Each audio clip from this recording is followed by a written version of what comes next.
everybody. Thanks for hanging out with me tonight, or today, or whatever time it is for you.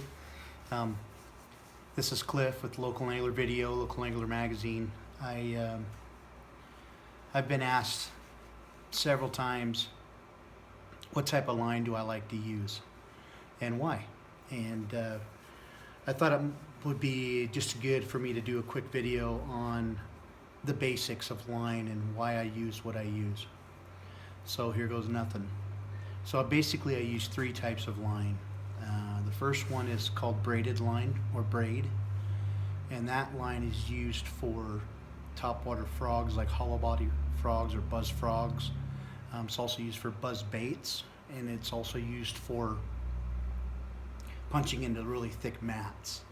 So those type of mats where it's really hard to get your bait through, you have to use a heavy weight. When you punch through it, you want to be able to set the hook on the bass and pull them out of there before they break you off. So that's what braid is for.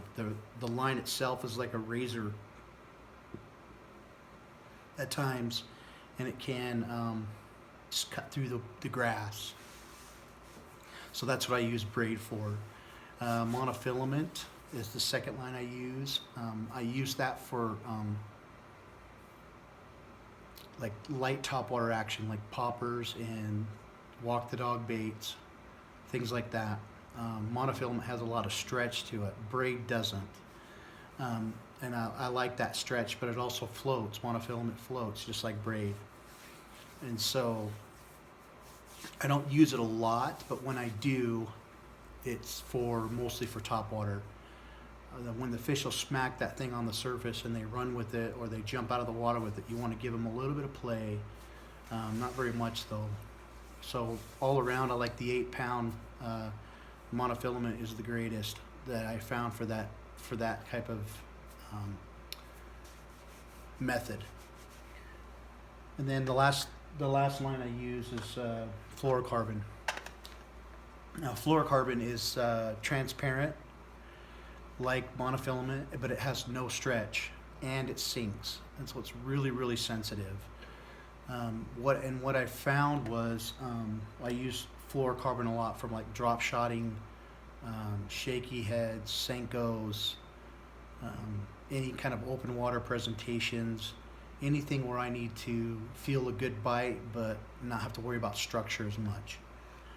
I found that Seaguar Red Label is a line that I've been using for about 1.5 years, almost 2 years now, and it's a great line. What's cool about this is this one here, this particular one is 15-pound test, but it comes down to like 12-pound diameter, and so it shrinks down. The diameter is smaller, but it's strong. For instance, my drop shot rod right now has this 6-pound line on it, but it's 4-pound diameter, and so it's really strong but smaller, so it enables me to do a lot more casting. And the cool thing about fluorocarbon is it's super sensitive, so you can feel pretty much everything on the bottom or whatever presentation you're using. I also use fluorocarbon for crankbaits, for casting and reeling presentations like a spinnerbait, things like that. I love my fluorocarbon for those reasons, just because they're sensitive, there's no stretch. Now, a fluorocarbon line, you don't want to use it on a topwater or surface lure because it sinks. And so you don't want that to take away from your action of your topwater baits.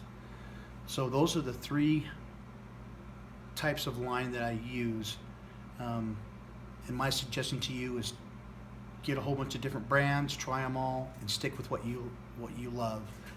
I'm sold on the Seaguar Red Label. As you can see, they've sent me some bulk spools, and I love these. I love it, and it saves a lot of time and energy. But if you're looking to try just a little bit of this Seaguar Red Label, Walmart carries it, Dick's carries it, several of the sporting goods carry it, and they're in a little red box. And the spool looks like this, and it's clear, but it comes in a little red box, and so you just go pick that up and try it. Have a great day, and we'll talk to you later.